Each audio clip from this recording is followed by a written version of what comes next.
자, 여러분 안녕하세요. 자, 오늘은 지난 시간 뒤를 이어서 교과서 74페이지, 그 다음에 프린트는 15페이지에 나와 있는 드디어 이제 서유럽 봉건사회의 형성과 관련된 내용에 대해서 이야기를 하도록 하겠습니다. 유럽에 관련된 내용이 되게 좀 많이 나오다 보니까 여러분들 그 점 명심해가지고서 잘 이 부분을 따라와 줄 수 있도록 하길 바라겠습니다. 자, 내용은 다음과 같이 우리가 찾아볼 수가 있겠네요.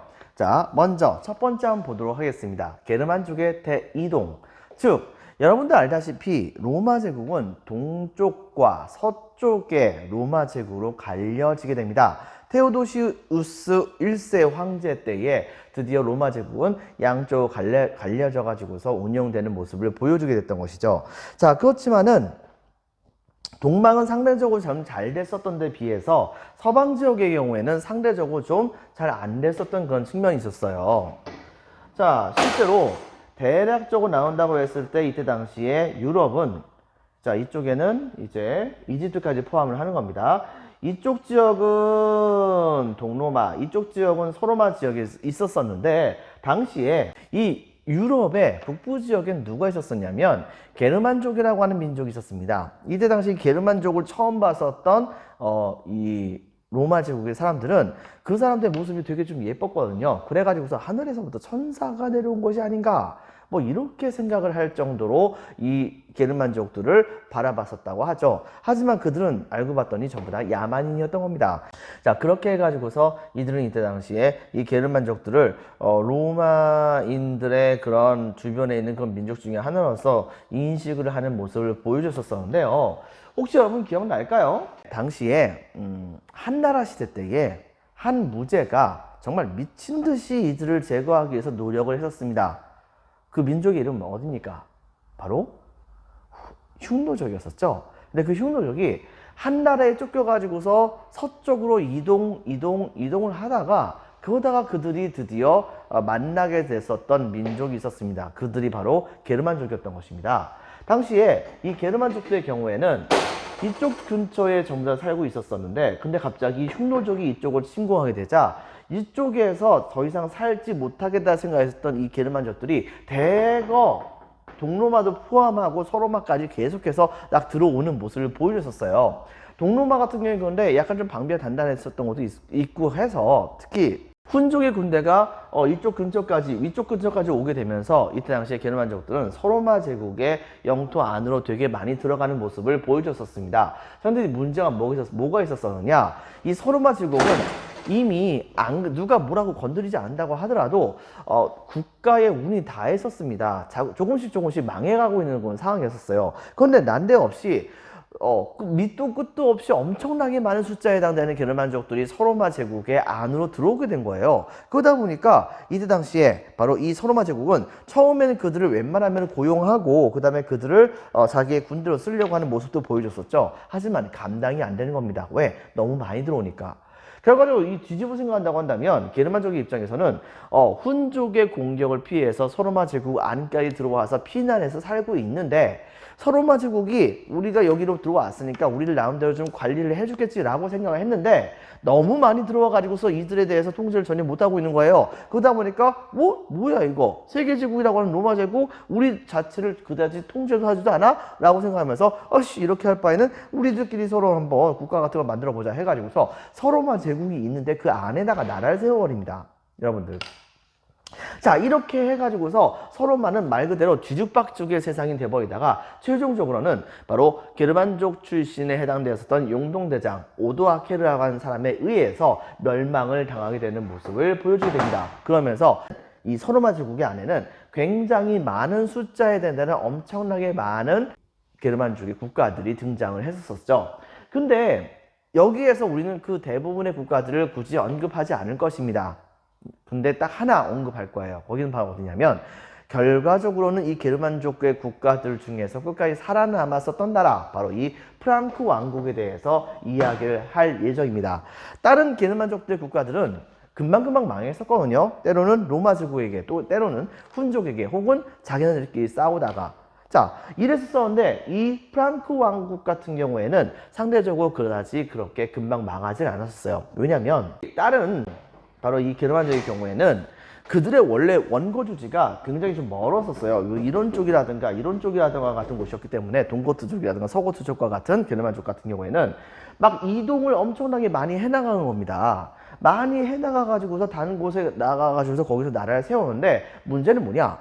그 지역에 나라를 세우는데 그 지역에 강력한 적들이 있어가지고서 거기에서 계속해서 나라를 세우지 못하는 상황이 됐었어요. 그렇다고 한다면 이들은 계속해서 거기에서 살 수 있는 상황이 못 되겠죠. 때문에 이들은 다른 곳으로 옮겨가야 되는데 문제가 뭐가 있느냐? 이미 자신들의 원래 거주지를 떠나왔었기 때문에 돌아갈 곳이 없던 것입니다. 때문에 그들은 주변에 있는 국가들에게 차례대로 멸망을 당하는 비운을 겪게 되었던 것이에요. 하지만 프랑크 제국의 국가의 경우에는 당시에 그들의 원거주지가 이쪽 북쪽에 해당되는 건 지역이었습니다. 때문에 이들은 이동 거리 자체가 그다지 길다고 볼 수가 없었어요. 주로 이동을 완전히 했다기보다는 영역을 확장하는 방식이었었거든요. 자, 그래가지고서 만약 영역을 확장해 나가다가 적들에게 패했습니다. 그러면은 그냥 자기 집에 가면 되는 거예요. 그랬다가 다시 적들이 좀 약해졌다 싶으면은 다시 영역을 확장해 나가고 이런 방식을 취하게 되면서 이 프랑크 왕국은 점차 힘을 키워나갔다 볼 수 있겠죠. 그 다음에 또 한 가지, 프랑크 왕국의 왕이 로마 제국이 믿는 그리스도교로 개종을 하게 됩니다. 즉 이때 당시에 클로비스라고 하는 프랑크 왕국의 왕이 바로 로마 제국이 믿었던 그리스도교로 개종을 하게 되면서 그러면서 원래는 여러분들 서로마 제국은 망했거든요. 망하긴 했는데 서로마 제국의 통치를 받고 있었던 일반적인 서로마 사람들은 살아남고 있던 상황이었습니다. 근데 그 위에 바로 게르만족들이 자기네들을 정복하기 위해서 쳐들어온 거예요. 하지만은 문제가 뭐가 있었냐면 바로 그 게르만족들이 믿고 있던 종교가 바로 이 서로마 제국의 백성들의 종교와 달랐던 것입니다. 당연히 서로마 제국의 백성들의 입장에서는 바로 자기네들을 통치하고 있었던 이교도라 볼 수 있었던 바로 이 프랑크인들의 통치를 달가워할 리가 없겠죠. 자, 그런데 프랑크 왕국의 왕이었던 클로비스는 그리스도교로 개종을 하게 됨으로써 서로마의 백성들에게 엄청난 호감을 받게 됩니다. 종교가 같으니까요. 그리고 거기다 플러스 이때 당시에 로마를 중심으로 했었던 그런 교회에 엄청난 러브콜을 받게 되죠. 왜냐? 이때 당시에 바로 이 교회의 입장에서는 신자들을 보호해 줄 수 있는 정치적 세력이 누가 될 것인가를 가지고서 되게 고민이 많이 있었었는데 그런데 클로비스가 여기서 짠 하고 나타났던 것이니까요. 그래가지고서 이때 당시에 클로비스는 바로 이 교회의 도움을 많이 받게 됩니다. 이게 교회의 도움을 받는 게 왜 중요하냐면 비록 게르만족이 서로마 지역의 영역을 차지를 했다고는 하지만은 그 지역에 누가 얼마나 살고 있는지 세금을 받기 위해서는 그들의 재산이 얼마가 되는지 이런 것들 전부 다 파악을 해야 되는데 그것과 관련된 자료들마저 다 없어져 버렸어요.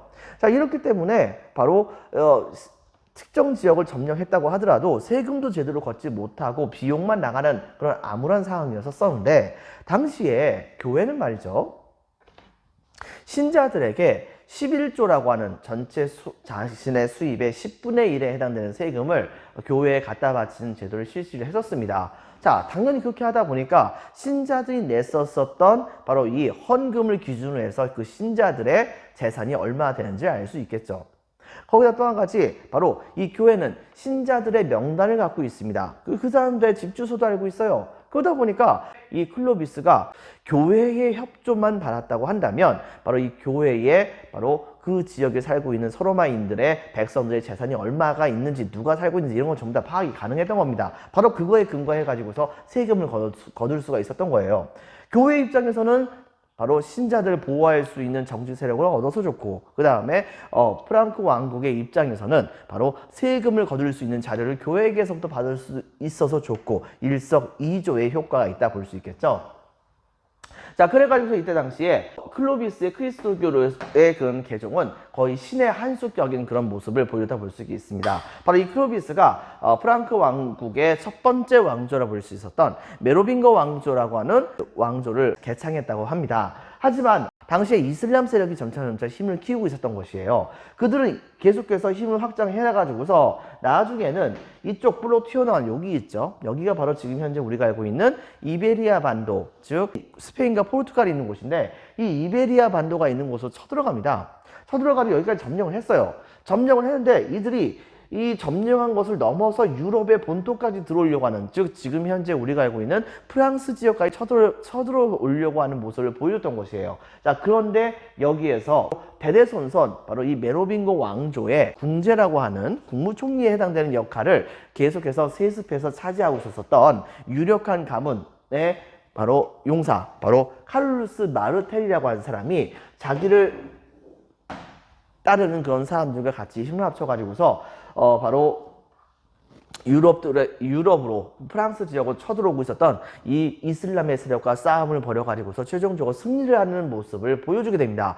이 일이 있고 나선 바로 교회 입장에서도 프랑크 왕국 자체가 이슬람 세계까지도 막아낼 수 있을 정도로 강력한 힘을 갖고 있다는 것을 깨닫게 돼가지고서 더욱더 프랑크 왕국에게 밀착을 하려고 하는 모습을 보여줬던 것입니다. 그러다가 상황은 바뀌어요. 즉 이때 당시에 이 카를루스 마르텔의 아들이었었던 피핀이라고 하는 사람이 있었는데요. 이 피핀이 왕의 자리를 자기가 이제 드디어 뺏으려고 했던 거예요. 그래가지고서 명분이 없잖아요.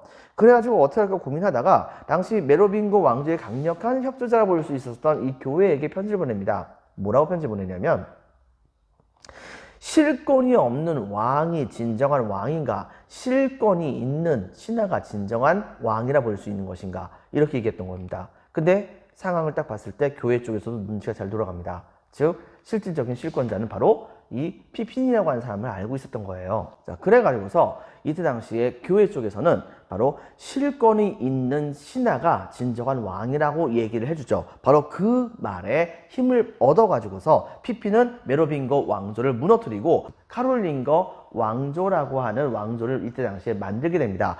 자, 그리고 이때 당시에 이 피핀은 자기를 교회가 도와줬잖아요. 때문에 이때 당시에 로마 교황청에 있었던 교황에게 자기를 도와준 것에 대한 대가로서 이탈리아 반도에 있었던 다른 게르만족의 왕국을 물리치고 이탈리아 중부 지역에 해당되는 토지를 이때 당시에 로마 교황청의 교황에게 그냥 줍니다. 이게 바로 지금 현재 우리가 알고 있는 교황령이라고 하는 것에 현재의 바티칸 시국이라고 하는 그런 교황이 통치하는 그런 나라의 시작이라고 보면 되겠습니다. 자, 이렇게 하고 나서 그 뒤를 이어서 이번에는 카를루스 대제라고 하는 왕이 이때 당시에 등장을 하게 돼요. 내용은 다음과 같습니다. 이 카를루스 대제는 당시에 영역을 엄청나게 확대를 많이 하게 됩니다. 즉 동로마 제국을 건드릴 수는 없었어요. 하지만은 당시에 영역을 되게 많이 확장을 해가지고서 이탈리아 반도 지역뿐만이 아니라 남부 지역뿐만이 아니고 동쪽으로도 계속해서 영역을 확장을 해놔가지고 일부 지역에서는 옛날 서로마보다도 훨씬 더 많은 영역에 해당한 토지를 이때 당시에 카를루스 대제가 장악을 하게 됩니다. 즉 서로마 지역의 대부분을 정복을 하게 된 거예요. 당시에 강력하게 크리스교를 믿는 신자들을 보호해주는 정치적인 세력을 원했었던 교회는 이때 당시에 바로 이 카를루스 대제의 왕국에 대해서 굉장히 커다란 호감을 가질 수밖에 없었던 것이죠. 때문에 교황을 어떻게 할까 고민하다가 원래 서로마 제국의 황제는 교황에 의해서 대관식을 받았었나 봐요. 그래서 서로마 제국의 황제의 황제관은 바로 이 교회가 갖고 있었는데 어느 날 갑자기 교회 쪽에서 바로 이 카를루스 대제에게 잠깐 가시는 길에 로마 좀 들려주세요 뭐 이렇게 얘기를 하는 겁니다. 그래가지고서 이때 당시 카를루스 대제는 바로 그렇습니까 알겠습니다 하면서 로마로 갔던 거죠. 로마로 딱 가가지고서 그래서 교황을 딱 만나려고 했는데 문을 딱 여는 순간 서프라이즈, 즉 뭐냐, 바로 갑작스럽게 이 카를루스 대제를 서로마 제국의 황제의 관을 씌워줌으로써 서로마 제국의 황제로 임명하는 대관식을 교황이 준비를 하고 있었던 것입니다. 결과적으로 이거에 따라서 바로 여러분들 교과서 74페이지 나와 있는 그림처럼 카를루스 대제는 바로 서로마 제국의 황제의 관을 받습니다. 그리고 그리스도교의 수장이었었던 교황에게 자기가 인정을 받았던 것인 만큼 바로 그리스도교의 전파를 위해서 적극적으로 활약을 많이 해서 바로 교회를 위해서 싸우는 모습을 되게 많이 보여주게 됩니다. 그리고 당시에 멸망했었던 서로마 제국의 여러 문물들을 그나마 남은 것을 끌어 모아서, 그래서 넓어진 영토를 통치하기 위해서는 아무래도 행정적인 사무 같은 것을 볼 수 있는 사람이 필요한데 바로 그 행정적인 그런 사무를 볼 수 있는 사람들이 이때 당시에 따로 만들어지지는 않았던 상황이었습니다. 제대로 된 학교라든가 이런 것이 존재하지 않았었거든요. 때문에 고급 관료들의 경우에는 행정 문서를 어느 정도 볼 수는 있어야 될 거 아니에요. 그러다 보니까 이런 고급 관료 같은 사람들을 이제 양성을 하기 위해서 당시에 학문과 문예를 부흥시키기 위한 모습을 보여주게 됩니다. 그래서 궁궐에서 직접적으로 학교를 만들어요. 그래서 여기서 고급 관료들을 양성을 해내죠. 그리고 교회에는 각 지역에 수도원이 있었었는데 이 수도원에다가는 아주 먼 옛날부터 있었었던 고대 그리스, 로마의 여러 가지 작품들과 그 다음에 철학책들과 과학책들, 뭐 기술책들 이런 것들이 있을 거 아니에요? 근데 이런 책들이 이때 당시 인쇄기가 없었으니까 한 번 쓰여준 다음에 조금씩 그것이 부스러지고 있었던 상황이었습니다. 그런데 이것을 각 지역에 있는 모든 교회의 수도사들이 바로 전부 다 갖고 와가지고서 한 장 한 장 베껴 쓰는 그런 작업을 펼치게 됩니다. 즉 고전과 관련된 여러 가지 책들을 베껴 쓰는, 즉 필사라고 하죠. 필사를 하게 하는 조치를 이때 당시에 취하게 됐던 것이에요. 자, 이렇게 되게 됨으로써 드디어 프랑크 왕국을 중심으로 해가지고서 바로 서유럽의 문화가 어느 정도 그 기틀이 마련이 되게 됩니다. 첫 번째, 게르만족의 전통과 그 다음에 로마의 문화가 같이 포함되어 거기다 플러스 빼놓을 수 없는 것이 바로 이 크리스토교였던 것이죠. 그리고 서유럽의 이 문화의 기틀이 마련되었다고 우리가 찾아볼 수가 있는 것이겠습니다. 하지만 문제는 뭐냐? 거기까지가 끝이에요. 바로 이 카롤루스 대제가 죽은 다음에는 이 대제의 영역은 자식들에게 분할이 되게 되는데 문제는 뭐냐?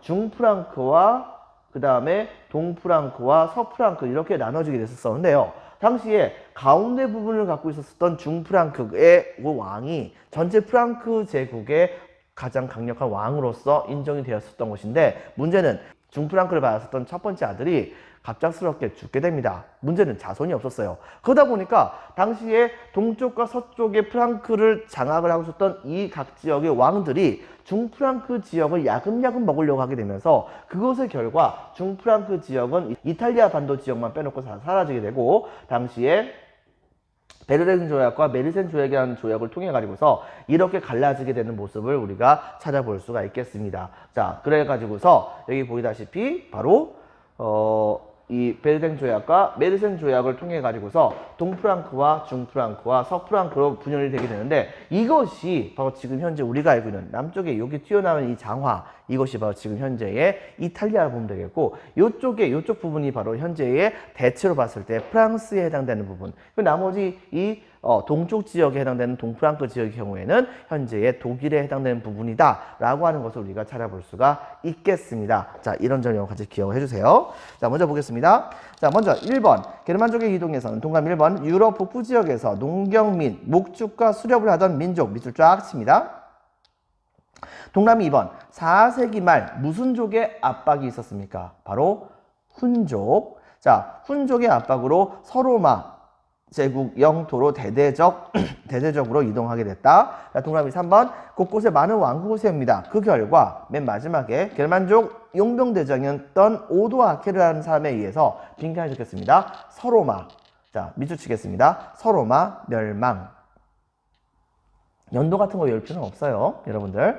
자, 그 다음에 프랑크 왕국의 성립에서는 별표 2개, 번영 원인 매우 중요합니다. 동남 1번 원 거주지로부터 이동했었던 거리가 되게 짧았다는 점. 동그라미 2번 그리스도교를 개종해서 누가? 프랑크 왕국을 세웠었던 클로비스라고 하는 사람이 바로 그리스도교를 개종하여 로마 교회가 그를 지지했다는 점. 빈칸에 적겠습니다. 클로비스.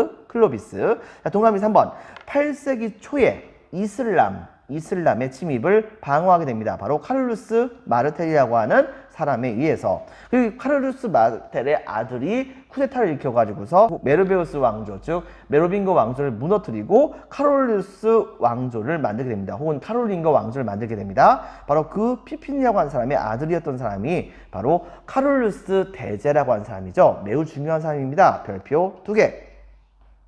카를루스 대제. 이때가 바로 전성기로 8세기 후반이었는데 동그라미 1번 서로마 제국의 대부분의 영토를 정복을 하게 됩니다. 이베리아 반도와 브리튼 지역 즉 영국 지역은 빼놓습니다. 동그라미 2번 교황으로부터 서로마 황제 교황으로부터 서로마 황제로 인정을 받았습니다. 동그라미 2번 동그라미 3번 그리스교를 전파합니다. 동그라미 4번 학문과 문의 부흥을 일으켰었습니다. 궁정학교를 설립하고 그 다음에 어디에서 고전 문화를 필사 뺏겼었다고 했었죠? 바로 수도원입니다. 수도원에서 고전 문화 필사. 동그라미 5번 서유럽 문화의 기틀을 마련합니다. 게르만 전통, 로마 제국의 문화, 그리고 크리스트교. 빈칸을 읽겠습니다. 크리스트교. 하지만 분열에서는 카를루스 대제 사후의 분할 상속으로 이들은 분열이 되게 됩니다. 첫 번째 별표 하나 베르됴 조약과 그 다음에 빈칸을 읽겠습니다. 메르센 조약. 메르센 조약 이걸로 인해 가지고서 바로 동중서 프랑크로 분열을 되었으니 이것이 바로 지금 현재 우리가 알고 있는 독일과 이탈리아와 그 다음에 프랑스의 기원이 되었다라고 하는 것을 여러분들이 기억을 해주기 바랍니다. 자, 그 다음에 이제 두 번째 상황에 대해서 이야기를 하도록 할게요. 문제는 뭐냐면 동프랑크와 중프랑크와 서프랑크 중에서 중프랑크가 먼저 왕위 계승할 수 있었던 사람들이 왕기가 끊겼는데 얼마 후에 이번에는 동프랑크와 서프랑크 쪽에서도 왕위 계승을 할 수 있는 왕의 가문이 전부 다 끊기게 되는 그런 상황이 벌어지게 된 거예요. 자, 이렇게 되게 되자 결과적으로는 이 프랑크 왕국은 엄청나게 커다랗게 분열이 되게 됩니다. 즉 프랑크 왕국인데 프랑크 왕국을 통치하는 왕족이 다 사라진 거예요. 자, 이런 상황에서 문제가 뭐가 생기게 됐냐면 각 지역에서 이른바 바이킹이라고 하죠. 즉 이쪽 북부 지역에 있었던 노르웨이와 덴마크가 있었던 이쪽 지역을 중심으로 했었던 북부 지역에 살고 있는 게르만족, 즉 이것을 영어식으로 읽는다고 한다면 노스 게르만, 즉 북쪽의 게르만족, 바로 노르만족들이 이때 당시에 대거 이 지역을 쳐들어오게 됩니다. 근데 이들은 정말 미쳤어요. 바로 강가라든가 그 다음에 바닷가 이런 걸 통해 가지고서 가장 방비가 약할 곳 같은 곳만 골라 가지고서 침공을 많이 하게 돼요. 이렇게 되면서 각 지역에서도 많은 지역들이 바로 이 바이킹족이라 불렸었던 바로 이 노르만족에게 공격을 받게 됐는데 문제는 뭐냐면 이들이 이때 당시에 방어를 하지 않게 된다고 한다면 이 노르만족들의 공격을 제대로 막아낼 수가 없었던 것입니다. 하지만은 이들을 방어할 의무가 있었던 동프랑크와 중프랑크와 서프랑크의 정부들은 사실상 분해된 거나 마찬가지의 상황이었기 때문에 당시에 이 노르만족들은 바로 그 틈을 이용해서 열심히 정말 신나게 약탈을 많이 했었죠. 그때 당시에 가장 많이 약탈을 당했던 것이 바로 어디냐? 바로 교회였었습니다. 여러분들. 자, 그렇기 때문에 교회도 그렇고 그 다음에 다른 모든 사람들도 그렇고 정부가 우리들 보호해주지 않으니 이 바이킹족과 같은 민족이 쳐들어온다고 한다면 그냥 목내놓을 걸 기다리는 건 너무나도 한심한 짓이잖아요. 그 외에도 참 바로 두 번째 바로 이 흉노족의 제2탄 즉 흉노족 4,000격에 해당되는 동방 지역의 이 마자르족이라고 하는 민족들이 대거 쳐들어오게 됩니다. 그러면서 이것을 막느라고 동프랑크 지역도 좀 난리가 났었죠. 나중에는 이들을 항복시켜 가지고서 바로 이 유럽 땅에다 정착시켰으니 그들의 후예가 지금 현재 우리가 알고 있는 헝가리입니다. 근데 어쨌든 간에 이렇게 노르만족도 쳐들어오고 마자르족 쳐들어오고 하다 보니까 정말 정신이 없잖아요. 이렇게 하다 보니까 각 지역에 있었던 굉장히 많은 사람들은 정부를 믿지 않고서 스스로 무장을 해서 적들과 싸우려고 하는 모습을 보여주게 됩니다. 그래서 예를 들면 이런 식이에요. 적들이 한 5명 정도 바이킹이 쳐들어온다고 한다면 지역의 유지였던 나는 바로 우리 집의 재산을 지키기 위해서 나의 종들과 그 다음에 나의 스스로가 강력한 갑옷으로 무장을 합니다. 무장을 하고 커다란 칼을 갖고 도끼 같은 거 들고 말 타고 적들과 싸우려고 했죠.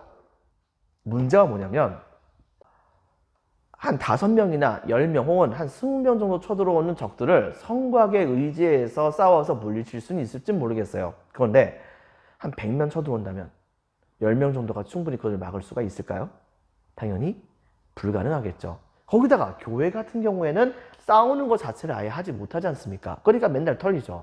여러분들. 자, 이렇게 되다 보니까 나중에 가서는 어떤 버전은야 힘을 가졌었던 그런 사람들이 스스로 무장을 해가지고서 적들과 싸우는 모습을 보여줬으니 그들을 일컬어서 우리는 바로 기사라고 얘기를 하는데 기사들끼린 힘센 기사가 있고 힘이 약한 기사가 있을 거 아니에요. 바로 이때 당시에 힘이 강한 기사의 경우에는 힘이 약한 기사를 보호를 해줍니다. 또한 교회도 같이 보호를 해줘요.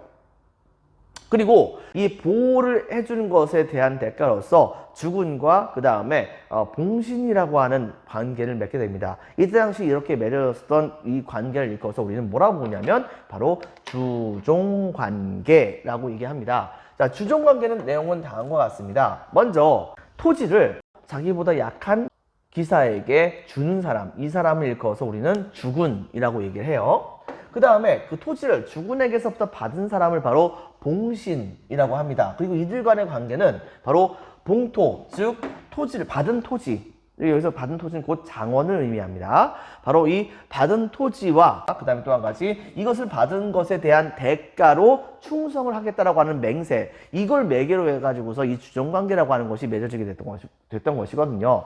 구체적인 사항은 이런 것입니다. 바로 주군은 봉신에게 봉토를 수여합니다. 토지를 줘요. 정확히 얘기한다면 이런 겁니다. 즉 주군이 직접적으로 이 봉신, 즉 힘이 강한 기사가 힘이 약한 기사에게 토지를 주는 경우도 있지만, 그거 말고 힘이 약한 기사가 자기가 보호받기 위해서 자기가 갖고 있었던 토지를 주군에 해당되는 힘센 기사에게 갖다 바칩니다. 하지만 힘센 기사는 그 토지 절대 안 받습니다. 왜?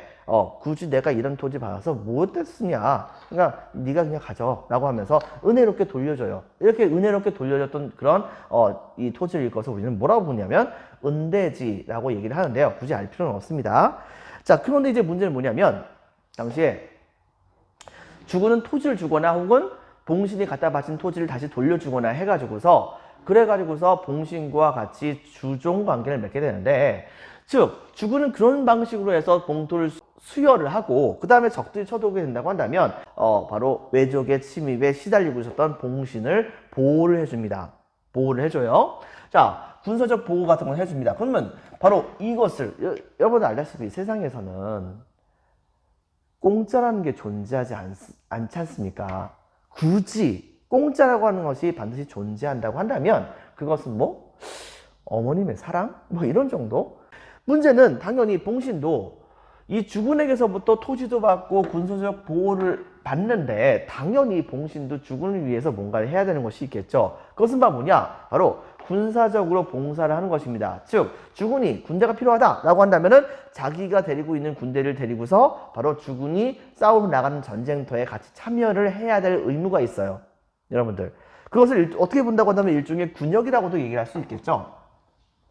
또 한 가지, 바로 이 봉신들은 바로 주군을 위해서 목숨을 바치겠다라고 하는 그런 형태의 충성 맹세를 반드시 하는 것이 원칙입니다. 자, 그리고 이런 관계는 국왕에서부터 시작을 해가지고서 가장 밑에 있었던 하급 기사까지도 연결됩니다. 마치 예를 들면 이런 식이에요. 국왕은 대제후에게는 뭐가 되는 거냐면은 바로 주군이 되는 것입니다. 왜? 국왕이 대제후에게 토지를 줬으니까요. 여러분들, 근데 문제는 뭐냐? 교회의 경우에는 여러분들 바로 자기를 보호해 줄 수 있는 존재가 없잖아요.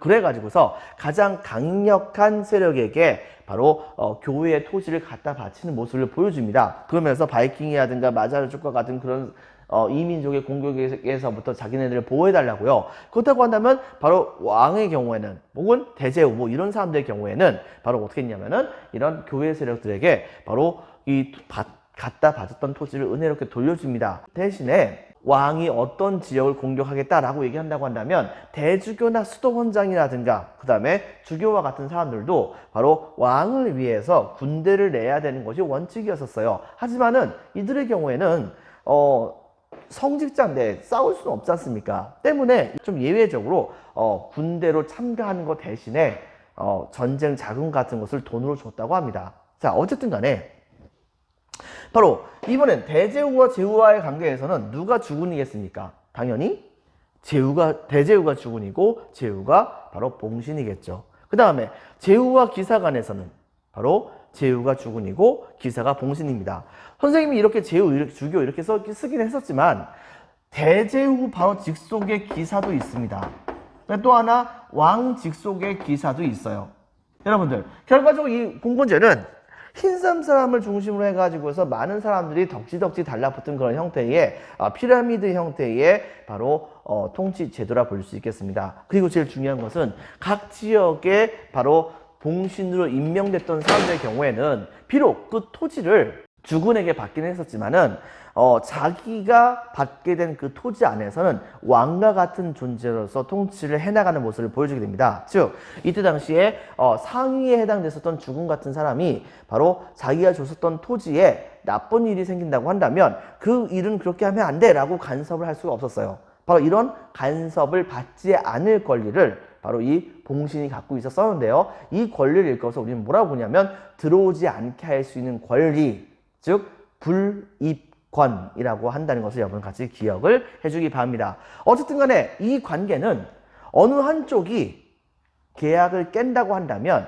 자동적으로 깨지는 것이 원칙입니다. 때문에 서로가 계약을 지켜야 하는 의무가 있으므로 이 관계를 일컬어서 우리는 바로 쌍무적 계약관계라고 합니다. 두 번째는 이때 당시에 각 지역의 이 그 기사라든가 대제후라든가 이런 사람들의 경우에는 자기가 받은 영토 안에서는 작은 왕으로서 군림을 했다고 했었잖아요. 그러다 보니까 결과적으로는 강력한 그런 권력이 지방으로 많이 퍼져가지고서 있는 권력이 분산되어 있는 그런 형태의 통치 제도가 이때 당시에 만들어졌다 볼 수 있겠죠. 때문에 이런 봉건 제도는 당연히 지방 분권적이라고 해야겠습니까? 아니면 중앙 집권적이라고 해야겠습니까? 바로 지방 분권적이다라고 우리가 얘기할 수 있는 것이겠죠. 바로 이런 사회를 일컬어서 우리는 지방 분권적인 봉건사회다라고 얘기를 할 수 있습니다. 자, 마지막 4번 바로 장원제에 대해서 이야기를 할게요. 장원제의 경우에는 바로 이때 당시에 봉신이 주군에게 받았었던 그런 봉토 있죠. 이 봉토가 뭐냐면은 장원입니다. 즉 장원을 여러 개를 받을 수가 있고 혹은 하나만 받을 수도 있는 거예요. 그리고 이런 장원은 기본적으로 여러분들 여기 보이는 왕과 대제후, 그 다음에 기사, 주교 뭐 이런 사람들 전부 다는 봉토를 갖고 있죠. 봉토를 갖고 있는 사람은 전부 다 이 장원의 주인입니다. 그리고 장원의 주인들은 다 통틀어서 뭐라고 부르냐면 영주라고 얘기해요. 이 장원의 우두머리였다 볼 수 있었던 영주는 바로 이 장원을 소유했었고, 그 다음에 소유했었던 장원은 바로 그 토지와 플러스 토지 위에서 살고 있는 농노라고 불렸었던, 노예는 아닌데 그렇다고 일반인이라고까지 볼 수 없었던, 신분이 약간 좀 반쯤 부자연스러웠었던 일반 백성들이 여기에 포함된다 볼 수 있겠습니다. 즉 농촌 공동체가 볼 수 있었어요. 그리고 아까 전에 선생님이 얘기했다시피 봉신의 경우에는 주군에 대해서 불이권, 들어오지 않을 수 있는 권리를 보유했었다 볼 수 있겠었죠. 구조적인 측면에서는 다음과 같습니다. 전반적으로 봤을 때 바로 이 장원은 모든 영토를 본다고 한다면 그 중에서 영주가 직접적으로 자기 노예 같은 사람들과 그 다음에 농노의 도움을 받아가지고서 직접 경영을 하는 영주 직영지라고 하는 영토를 따로 갖고 있습니다. 하지만 문제는 뭐냐? 영주가 직접 손에 흙 묻히면서 농사 짓기 좀 그렇잖아요. 자, 그러다 보니까 당시에 이거 말고도 그 영주에 직접적으로 경작을 하는 영주 직영지를 경작을 해주는 바로 농노들도 있는데요. 농노들도 남의 땅을, 영주의 땅을 경작만 해주면 자기네들도 뭔가 얻어지는 것이 있어야 먹고 살 거 아닙니까? 때문에 영주는 바로 이 농노들에게 일정 정도에 해당되는 토지를 빌려줘요. 그래서 이 빌려준 토지를 가지고서 농노들은 경작을 합니다. 대신에 바로 일주일에 한 3일에서 4일 정도는 이 농노는 바로 영주의 경작지로 가서 일을 해줘야 되는 것이 원칙입니다.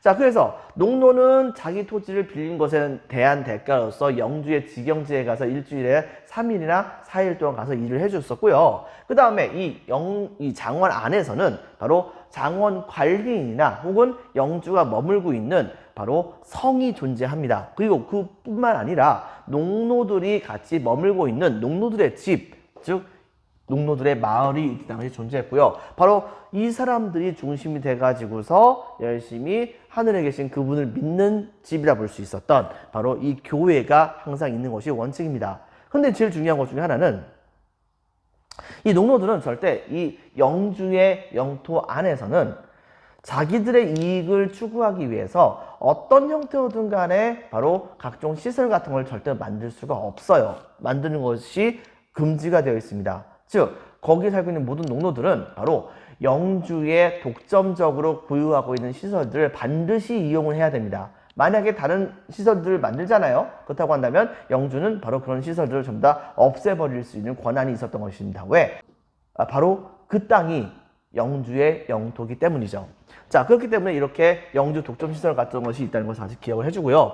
기본적으로 봤을 때 농사는 어떤 식으로 짓느냐? 이른바 삼포제라고 하는 농법을 사용을 합니다. 그것은 뭐냐면 중세시대 때는요, 그 농사 방법이 거름을 주는 방법을 잘 몰랐었어요. 때문에 한 땅에서 계속 농사를 지내면 어떤 일이 벌어지느냐? 특정 작물이 그 땅에 있었던 그런 영양분을 열심히 빨아먹은 다음에 또 거기다가 그 작물을 재배하게 된다고 한다면 더 이상 빨아먹을 영양분이 없어가지고서 그 땅은 죽은 땅이 돼버립니다. 처음엔 몰랐는데 여러 번의 농사를 짓게 되면서 그런 사실을 농노들이 알게 된 거예요. 그래가지고서 어떻게 하냐면 일부러 땅을 쉬게 해줘요. 즉 이게 땅이라고 한다면요, 자 봄철에선 이 땅을 재배를 하고 그 다음에 가을철이 되면 이 땅 쉬게 하고 이 땅 쉬게 하고 가을철에는 이 땅만 경작을 합니다. 그 다음에 여러분들 쉬죠. 그 다음에는 어떻게 하느냐? 그 다음에는 여기를 봄철에 농사를 져요. 그 다음에 휴경지였던 곳, 쉬었던 곳은 바로 가을철에 농사를 져요. 그리고 봄철에 농사를 졌던 곳은 이때 당시에 쉬어줍니다.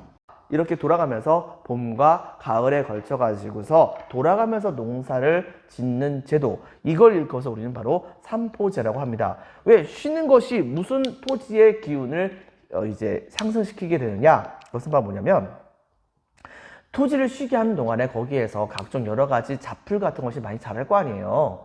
거기다 또 한 가지 지나가던 새들이라든가 아니면 지나가던 짐승들이 거기다 똥 좀 싸거나 뭐 이런 것도 있을 거 아니에요.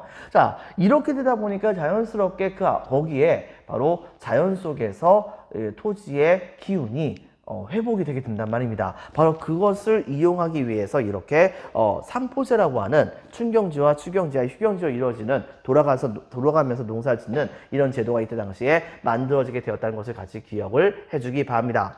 그리고 이때 당시에 농노는 도대체 그러면 어떤 존재냐? 농노니까 한마디로 말하면 농사 짓는 노예죠. 하지만 진짜 노예는 아닙니다. 농노의 경우에는요, 여러분들 바로 기본적으로 집과 그 다음에 토지를 소유하는 것이 원칙이었었습니다. 그렇기 때문에 노예하고 완전 달라요. 노예가 집 가진 적은 집 가졌다는 거 하는 것은 여러분 본 적 없잖아요. 그리고 토지 같다는 얘기 본 적 없잖아요. 농노들의 경우에는 집과 토지를 일단 소유를 할 수는 있었습니다. 거기다 플러스 심지어는 노예는 절대 결혼하지 못함에도 불구하고 농노의 경우에 마음대로까지는 아니지만 어느 정도 결혼도 하는 것이 가능했었습니다. 그리고 적들이 초도게 된다고 한다면 영주의 보호를 받는 것이 원칙이에요. 그렇기 때문에 이렇게 무법의 시대에서 이 농노들은 영주의 보호를 받으면서 안전하게 삶을 살아가는 것을 택한 사람들이 되게 많았다고 우리가 볼 수 있는 것이겠죠. 하지만 세상에는 공짜가 없다고 했었잖아요. 근데 농노들의 경우에는 그 대가가 좀 심했습니다. 즉 거주 이전의 자유가 없어요. 그러니까 영주에게 허락을 받았으면 모를까 당시에 마음대로 집을 옮겨갈 수 있는 상황이 못 되게 되면서 그러면서 이 농노는 바로 심각하게 그 자유의 제약을 받게 됩니다. 거기다가 좀 전에 선생님이 얘기했다시피 이때 당시에 이 빵 같은 걸 먹으려고 한다면 밀을 재배해 가지고서 그걸 밀가루를 만든 다음에 그걸 가지고서 빵을 만들어야 되는 거잖아요. 그런데 문제는 뭐냐면 밀가루를 만들려고 한다면 당시에 사람이 손으로 이것을 밀가루를 만들 수는 없으니까 바로 방앗간을 이용해야 되는 것인데 당시에 이 방앗간은 반드시 영주가 만든 방앗간만을 이용을 해야 됩니다. 여러분들 영주가 만든 방앗간만을 이용을 해야 되기 때문에 당연히 이 방앗간을 이용할 때는 일정 정도의 액수에 해당하는 사용료를 또 내야 됐었죠. 자, 이렇게 되면서 시설물 사용료를 이때 당시에 영주에게 납부해 나가면서 뜯어먹히는 모습을 보여주게 됩니다. 거기다 또 한 가지 농노가 영주에게 경작지를 받은 것에 대한 대가로서 바로 이 농노는 바로 영주의 바로 지경지에 가가지고서 일주일에 3일이나 4일 정도에 해당하는 노동력을 갖다 바쳐야 되는 것이 원칙입니다. 거기다 그것뿐만이 아니고 뭐 영주가 무슨 성을 쌓는다든가 집을 새롭게 만든다든가 무슨 여러 가지 공사 같은 걸 벌인다고 한다면 농노는 당연히 거기 끌려가가지고 일을 해야 돼요. 그것뿐만이 아니고 이거 이외에도 각종 여러 가지 많지는 않지만 일정 정도에 해당하는 세금을 영주에게 내는 것이 원칙입니다. 거기다가 사람 머리 숫자에 따라서 일부 있긴 하지만은 세금을 내요. 그리고 심지어는 결혼할 때도 세금을 내야 됩니다. 더 웃긴 게 뭐냐면 죽은 다음에도 세금을 내야 돼요. 왜? 바로 이 영주의 입장에선 농노 한 명 한 명이 재산입니다. 때문에 농노가 죽게 됐다고 한다면 그것만큼 영주에게 손해가 되는 거잖아요. 바로 그걸 보충하기 위해서 사망세라고 하는 것을 내야 했었다고 하니 이것은 결과적으로 이 농노는 말 그대로 사람은 사람이고 노예라고까지 얘기할 수는 없었지만 사실상 뿔 없는 소라고 당시에 귀족들과 같은 사람들에게 놀림을 받을 정도로 엄청나게 비참한 삶을 살았다는 것을 우리가 찾아볼 수가 있겠죠. 이때 당시에 우리가 태어나지 않았다는 것을 정말 다행이라고 생각을 해야 되지 않을까라고 생각이 되어집니다. 자, 그래서 일단 여기까지 하고 그 다음에 본격적으로 프린트를 보겠습니다. 프린트 15페이지. 자, 별표 2개 반 매우 중요합니다. 자, 봉건제의 성립, 배경에선 동감 1번 프랑크 왕국의 분열, 동감 2번 이민족의 침입, 노르만족, 마자르족 등의 침입으로 인해서 거대한 혼란이 일어났었죠. 때문에 생존을 위해서 동감 1번 지방 세력가들이 무력을 갖추며 성장, 대표적으로 그렇게 해서 성장했었던 세력이 바로 기사계급이었다. 넓은 의미에서 본다고 한다면 대제후와 제후 같은, 그 다음에 또 하나 왕과 같은 사람들도 전부 다 이 기사계급에 포함된다 볼 수 있었어요. 그래서 이들 다 통틀어서 우리는 뭐라고도 부르냐면 싸우는 사람이라고도 얘기를 합니다. 자, 그 다음에 동그라미 2번 힘센 기사는 자신을 따르는 약한 기사와 빈칸에 적겠습니다. 주종관계를 계약을 합니다. 그 다음에 동그라미 3번 수조원장이나 대주교 같은 사람들도 여기에 같이 가담했다 볼 수 있겠죠. 자, 주종관계에서는 먼저 주군과 봉신이 빈칸에 적겠습니다. 봉토 토지를 주다라고 하는 뜻인데 봉토와 그 다음에 또 하나 충성, 이것을 매개로 형성한 주군과 봉신 간의 관계를 말합니다. 먼저 주군 박스 반드시 기억해 줘야 됩니다. 봉건제 자체가 매우 중요해요. 제후나 왕은 봉신에게 바로 봉토, 이 토지는 바로 장원을 말합니다. 바로 이것을 수요 및 군사적 보호를 해줍니다. 근데 그에 대한 대가로서 봉신에다 박스, 바로 주군에게 군사적 봉사 혹은 군역이라고 할 수 있습니다. 및 충성 맹세를 하게 됩니다. 그리고 이런 시스템은 하급 기사까지도 전부 다 똑같이 하게 되었다 라고 하는 것을 여러분 기억을 해주고요. 자, 그 다음에 다음 줄에 이 관계는 어느 한쪽이든 깬다고 한다면 그 순간 무효가 되는 것이니까 서로가 주군과 봉신 둘 다 계약을 지켜야 되는 동그라미 1번 쌍무적 계약 관계에 있었다는 점, 동그라미 2번 지방 분권적 봉건 사회가 형성되는데 커다란 영향을 끼치게 되었다는 점, 그 점을 같이 기억을 해주기 바랍니다. 두 번째, 장원제 매우 중요합니다. 별표 2개. 장원은 동그라미 1번 영주, 주군과 봉신들이 소유하고 그 다음에 지배하는 토지, 즉 봉토를 말합니다. 동그라미 2번 자급자족적인 농촌 공동체로서 바로 토지뿐만이 아니고 토지 위에 살고 있는 사람들까지를 같이 포함한 것이라 볼 수 있겠습니다. 그리고 동그라미 3번 봉신이 받았었던 봉토, 즉 이 장원 안에서는 그 봉토를 주었었던 주군의 명령이 봉신의 소유의 장원의 안에서는 절대로 통용이 되지 않습니다. 즉 봉신은 장원 내에서 주군에게 간섭받지 않는 재판권과 징세권을 보유하게 되었으니 이걸 일컬어서 우리는 뭐라고 부르냐면 불입권, 들어오지 않게 만들 수 있는 권리라고 볼 수 있겠습니다. 자, 두 번째, 구조에선 동그라미 1번 영주 직영지와 그 다음에 동그라미 2번 농노 경작지, 동그라미 3번 영주의 성, 동그라미 4번 농노의 집, 동그라미 5번 교회, 동그라미 6번 영주의 독점시설, 방앗간 같은 것이 있었다는 점 기억해 주고요. 그 다음에 세 번째는 삼포제, 중세시대 때 시행했었던 대표적인 농법이죠. 삼포제가 시행되었었으니 경작지를 춘경지와 추경지, 휴경지로 나누어서 돌아가면서 경작하는 모습을 보여줬고요. 자, 그 다음에 농노 같은 경우에는요. 자, 농노 반드시 기억해 줘야 됩니다. 동그라미 1번 집과 토지를 소유했고, 동그라미 2번 결혼이 가능했습니다. 그리고 동그라미 3번 영주가 보호까지도 해줘요. 하지만 동그라미 1번 거주 이전의 자유가 없었다 적겠습니다. 거주 이전의 자유, 이게 없었고, 동그라미 2번 시설물 사용료를 납부합니다. 동그라미 3번 각종 납세와 부역, 노동력을 냈어야 됐으며, 동그라미 4번 인두세, 사람 머리 숫자에 따라서 내는 세금, 동그라미 5번 혼인세, 동그라미 6번 사망세까지 냈어야 하는 등 바로 각종 세금 부담을 갖게 되었었다라고 하는 것을 여러분들 기억을 해주기 바랍니다. 자, 여러분들 수고 많았습니다. 오늘은 딱 여기까지만 하도록 할게요. 프린트 16페이지 밑에 나와 있는 역사탐구에서 들어가 있는 내용도 여러분 한번 풀어보고 장원의 구조 같은 것도 한번 확인해 주기 바랍니다. 수고 많으셨습니다. 감사합니다.